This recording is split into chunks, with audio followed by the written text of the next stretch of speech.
En tête, Jacques Chirac, 20% des voix. Énorme surprise, Jean-Marie Le Pen semble devoir être le second avec... 21 avril 2002. Jean-Marie Le Pen accède au second tour de l'élection présidentielle. C'est sa plus grande victoire électorale qui couronne 20 ans de progression. Depuis des décennies, beaucoup pointent du doigt un responsable de cette ascension fulgurante. La gauche et surtout son chef, François Mitterrand, trop content de pouvoir diviser la droite. Vous dites qu'il a créé les conditions du développement d'un extrémisme. Il les a créées de bout en bout. Alors, Jean-Marie Le Pen doit-il une grande partie de son succès à François Mitterrand? Nous avons posé la question à la politologue Nona Mayer, spécialiste du Front National. Argument numéro 1, Mitterrand a permis à Jean-Marie Le Pen d'accéder au plateau télé au tout début des années 80. C'est ce que prouverait un échange de lettres entre les deux hommes. En 1982, le leader du FN se plaint d'être boudé par les médias. Il écrit au chef de l'État, qui lui répond et fait passer le message aux chaînes de télé.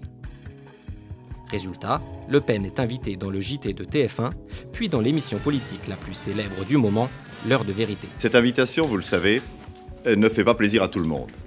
Mais peut-on parler d'une connivence pour autant? Monsieur Le Pen connaît bien le président, il lui écrit fréquemment. François Mitterrand est piégé parce que quelques mois auparavant, il a dit qu'il était pour le pluralisme politique. Jean-Marie Le Pen le prend au mot, il écrit à François Mitterrand et il y a une longue hésitation et puis il lui répond sans complaisance aucune. Je prends acte de la réponse du président de la République, il a fait plus court que moi, je lui avais écrit une longue lettre. Et ensuite, Jean-Marie Le Pen va écrire une douzaine de lettres auxquelles il ne donnera jamais suite. Un petit conseil, monsieur Le Pen, la prochaine fois, au lieu d'écrire au président, passez-nous un petit coup de fil, ça sera aussi ça. Ah mais je ferai aussi. D'accord, voilà.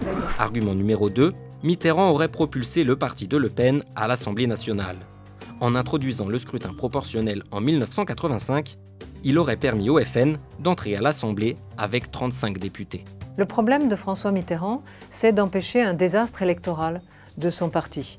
Et donc, il faut à tout prix affaiblir la droite. Et donc, le mode de scrutin majoritaire, à 2 tours, ne s'y prête pas. Dans les archives de l'Élysée, on trouve une masse de notes, de simulations pour voir quelle dose de proportionnel serait suffisante. Mais ce qui pousse François Mitterrand à appuyer cette réforme, c'est d'abord le destin du Parti socialiste et cerise sur le gâteau, on va diviser la droite et on va faire monter le Front National, mais c'est d'abord diviser la droite avant de faire monter le Front National. Troisième argument, le droit de vote des étrangers. Mitterrand l'aurait agité comme un chiffon rouge avant chaque élection. Objectif, mobiliser les partisans de Jean-Marie Le Pen. Là encore, c'est un peu absurde. C'est dans le programme du Parti socialiste de donner le droit de vote aux étrangers. Et en fait, après l'élection, il y a, dans un premier temps, l'idée qu'on va faire passer dans la loi. Mais il y a une très très forte opposition. Jacques Chirac en particulier. Et à plusieurs reprises, François Mitterrand a été interviewé sur cette question et dit son regret et qu'il avait le sentiment que l'opinion n'était pas assez mûre pour accepter.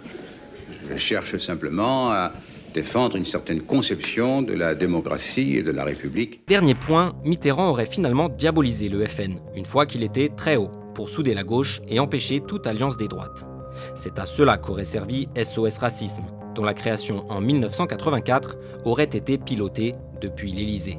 Non, c'est venu d'une bande de copains autour de Julien Dray. Ils avaient des relais à l'Élysée qui a tout de suite vu l'intérêt qu'il y avait à donner cette image d'une gauche morale. Mais d'abord, c'est dans les gènes de la gauche, le combat contre l'extrême droite. Donc, tout ça n'est pas sorti de la tête de François Mitterrand. SOS Racisme va donner un coup de fraîcheur à cette position antifasciste. Son but, lutter contre le racisme en dehors des circuits classiques, s'adresser aux jeunes et utiliser un langage direct. Bref, si toutes ces séquences politiques sont vraies, prises indépendamment, il reste impossible de déceler une stratégie globale, très réfléchie. Il n'y a là ni alliance, ni complot. Il n'y a pas une stratégie de François Mitterrand liant ces 4 éléments.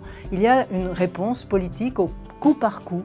Et surtout, on a oublié que s'il n'y avait que le Front National, ok, mais à travers toute l'Europe se développent des droites du même type à partir de la fin des années 80. Donc ce n'est pas uniquement spécifique à la France. Il y a un contexte, l'arrêt de la croissance, le sentiment que la classe politique est lointaine et corrompue, et le sentiment qu'elle ne s'occupe pas des enjeux qui préoccupent une partie de l'électorat, l'immigration déjà, et l'insécurité. Et c'est un créneau dont va s'emparer le Front National avec le succès que l'on connaît.